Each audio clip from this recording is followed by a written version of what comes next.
നാണിയോട് ഞാൻ പറഞ്ഞിട്ടുണ്ട്, പൂമൂത്ത ആണുങ്ങൾ ഇരിക്കുമ്പോ അവിടെ കയറി തുടക്കരുതെന്ന്. അങ്ങനെ നോക്കി അവിടെ അടിയും തുടങ്ങി നടക്കില്ല.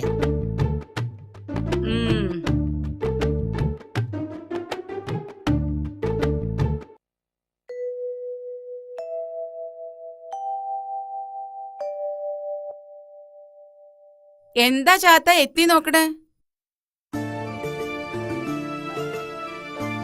ഇങ്ങോട്ട് കേറി വരൂ. വേണ്ട വേണ്ട, അവിടെ നിന്നാ മതി. കോരഞ്ചക്കം പനിച്ചു കിടക്ക. പാടത്ത് അടിയം പണിതോളാം.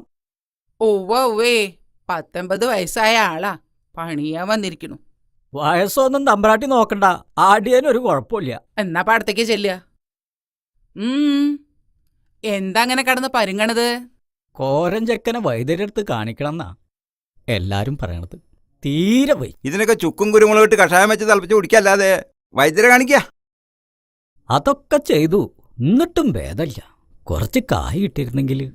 ഇവിടെ അങ്ങനെ പണം പെട്ടിയിലാക്കി അടച്ചു വെച്ചിരിക്കുന്ന പൊതുവേ ധാരണ. ചലക്കേണ്ട, നടക്കട പണിക്ക്. മാറി നിക്ക അങ്ങട്. പ്രസിഡന്റേ വരിക. പ്രസിഡന്റ് വരിക, ഇരിക്കുക.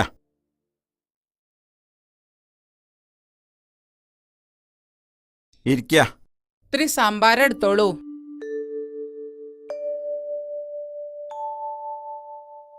ശ്രീകോവിലിന്റെ പുനരുദ്ധാരണം നടക്കുകയാണല്ലോ, അതിന്റെ ഒരു ഓട്ടത്തിലാണ് ഞാൻ. ഇവിടുന്ന് ഒരു സംഭാവന കിട്ടുമെന്ന് പറഞ്ഞിരുന്നു. അതിനെന്താ, ഇല്ലെന്ന് എത്ര വേണ്ട അതങ്ങോട്ട് പറഞ്ഞാ മതി. 1000 ഉറുപ്പിക എടുത്ത് കൊടുക്കുക. അത് മതിയാവോ പ്രസിഡന്റ്? ഭഗവാന്റെ കാര്യത്തിൽ പണം എത്രയായാലും അത് വാരിക്കോരി തരുമെന്ന് എനിക്കറിയാലോ.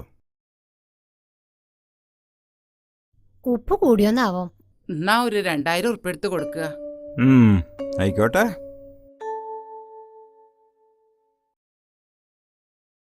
ദാനം സന്തോഷമായി തന്നെ സ്വീകരിക്കണമെന്നാണല്ലോ പ്രമാണം. എന്താ ഇവിടെ വായും പൊളിച്ച് നിൽക്കണോ? കോരഞ്ചക്കം പനിച്ചു കിടക്കുക. മനുഷ്യന്റെ കാര്യത്തിനേക്കാൾ കൂടുതൽ ദൈവത്തിന്റെ കാര്യത്തിലാണ് ഇവിടെ പ്രാധാന്യം. അല്ല മാഷേ, അമ്പലത്തിലേക്കൊന്നും കാണാനില്ലല്ലോ, തിരക്കാവുമല്ലേ? എനിക്ക് തിരക്ക് മനുഷ്യന്റെ കാര്യത്തിലാ.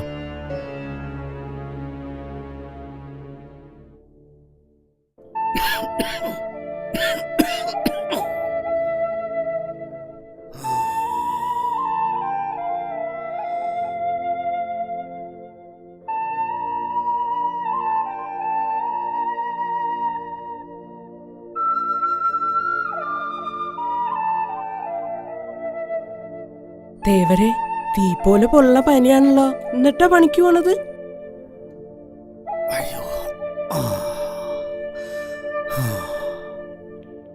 ചായ കുടിച്ചോളി.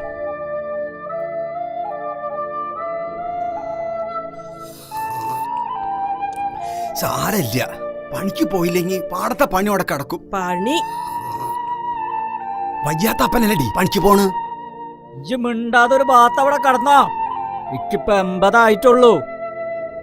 ഇളിക്കൊന്നും വേണ്ട. എന്നോട് കൈക്കോട്ട് പണിയിൽ മുട്ടപ്പാടെ ഒരു ചേർമനായിട്ടില്ലടി. ആ ഇതാ പെരട പിന്നിലുണ്ടച്ചാ. ആ ഇജ്ജ് പയങ്കഞ്ഞി ഉണ്ടെങ്കിൽ എടുത്തേക്കടി. മൂത്താരെ പറമ്പെന്ന് ചീനമുളക് കുറച്ച് കിട്ടിയിട്ടുണ്ട്. എന്നാ പിന്നെ ഞാൻ കൂടെ പണിക്ക് വന്നാലോ? ഡാക്ടറെ കാണാൻ കായുണ്ടാവൂലോ. വേണ്ട നീലി, ഇജ്ജ് അങ്ങോട്ട് പണിക്ക് പോണ്ട. തമ്പുരാന്റെ കണ്ണ് ചീത്ത കണ്ണാ. ഞാൻ അവിടെ പലതും കാണുന്നുണ്ട്.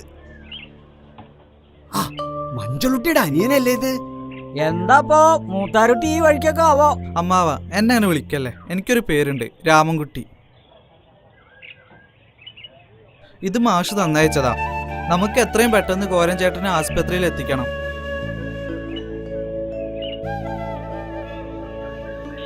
കുട്ടിയെ, ഇക്ക് പണിക്ക് പോവാൻ നേരായി. അമ്മാവ, ഇത്രയും കാലം നിങ്ങൾ തമ്പ്രാക്കന്മാർക്ക് വേണ്ടി അധ്വാനിച്ചു. ഇനി കുറച്ച് വിശ്രമിക്കാം. കർഷക പെൻഷൻ പാസ്സായി വരൂത്രേ. എല്ലാം മാഷ് പറഞ്ഞയച്ചതാ. അപ്പാ, മാഷ് പറഞ്ഞാ പിന്നെ അതിനൊരു എതിർവാക്കില്ല. നിങ്ങൾ ഇനി പണിക്ക് പോണ്ട.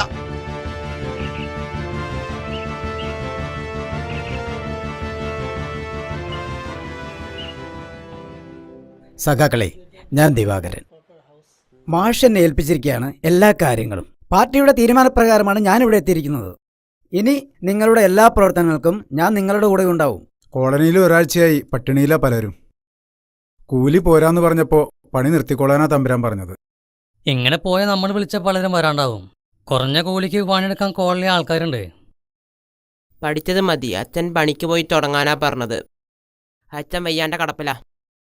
ബാലകൃഷ്ണ, പഠിക്കണ കാലത്ത് പഠിക്കണം. നിനക്കെന്ത് സഹായത്തിനും ഞങ്ങളുണ്ടാ കൂടെ. അതെ, കാര്യങ്ങളെല്ലാം മാഷ് എന്നോട് പറഞ്ഞിട്ടുണ്ട്.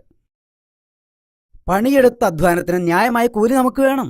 പിന്നെ കോളനിയിലെ എല്ലാ കുട്ടികളും സ്കൂളിൽ പോകണം. ഇവരുമായി കൂട്ടുകൂട്ടരുന്ന വീട്ടിൽ നിന്ന് പറയാറില്ലേ? കോളനിയിൽ നിന്ന് പലരും രഹസ്യമായി വീട്ടിൽ നിന്ന് പോവാറുണ്ട്. ഇത് ഗോപി. ചുരുക്കി പറഞ്ഞ നമ്മുടെ എതിരാളി കാര്യസ്ഥന്റെ മോനാ. ഇപ്പം നമ്മുടെ കൂടെ. നല്ലത്. നല്ലതിനെ തിരിച്ചറിയാനുള്ള വിവേകബുദ്ധിയുള്ള നിന്നെപ്പോലുള്ള കുട്ടികളാണ് ഇനിയും നമുക്ക് വേണ്ടത്. അടുത്ത ദിവസം ഞാൻ കോളനിയിൽ വരുന്നുണ്ട്. അന്ന് എല്ലാവരെയും കാണാം. കുട്ടിക്ക് പേടിയാണെങ്കിൽ നീലി പറഞ്ഞോളാം.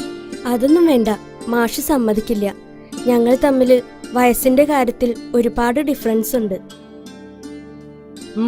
അതെന്താ? നീൽ ചേച്ചി എന്നേക്കാൾ ഒരുപാട് പ്രായം കൂടുതലാണ്. മാഷ്ക്ക് കുട്ടിയെ ഇഷ്ടാണെന്ന് എന്റെ ഭർത്താവിനോട് പറയണത് ഞാൻ കേട്ടിരിക്കണ്. അങ്ങനെയാണെങ്കിൽ എനിക്കൊരാഗ്രഹം കൂടി ഉണ്ട്. എന്താ? ഏതെങ്കിലും ഒരു ഭഗവതിയുടെ മുന്നിൽ വെച്ചായിരിക്കണം എന്റെ കഴുത്തിൽ മാലയിടുന്നത്. അത് നടന്നു തന്നെ. ഞങ്ങളുടെ പാർട്ടിയും കൊടിയായിട്ട് നടക്കണ ആളാ ദൈവത്തിന്റെ മുന്നിലേക്ക് വരുന്നത്. അമ്പലം എന്താ ദൈവം എന്താന്ന് അറിയാത്ത ആളോടാ. വേണ്ട, എന്നാ പിന്നെ എനിക്കും വാശിയാ.